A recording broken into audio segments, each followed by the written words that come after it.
Now, this looks very similar to what you would see on Biggest Loser. She's flipping tires and doing all these unnecessary types of workouts just for entertainment purposes. And she's really pushing through, though. And in those moments where it's getting really hard for her, she starts to really break down. And just like you would typically see in Biggest Loser, the coach, Chris, he's pushing back at her, telling her that she can't quit, reminding her about her goal and all the different things. And she's pushing through and she has this really emotional moment and she just breaks down, crying about what it is that she's having to go through and how hard it is.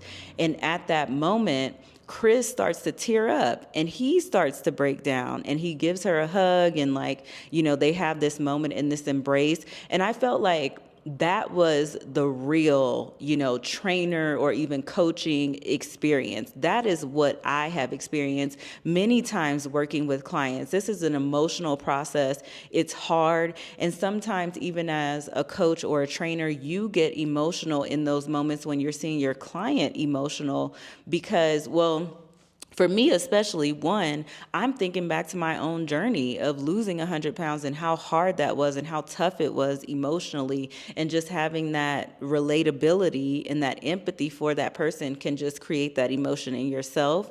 But then also from a coaching perspective, when you're further removed from that, or maybe there are coaches who haven't had to go through that themselves, I think what the emotion comes from is seeing the client be in distress in that way and knowing that it's hard and knowing that you've been hard on them, but you have to be hard on them because you know what's at stake and you've learned that client, you know what they need, you know what it is to get them to really push. And so I really related to that relationship dynamic that they were having in that moment. And again, this felt different for me than what we typically see when we're thinking about shows like Biggest Loser, for example. We're not always seeing those emotional connections in that way. And you would have to really go back and watch that part to see, maybe it was just fantastic editing, but it really seemed like such a genuine moment.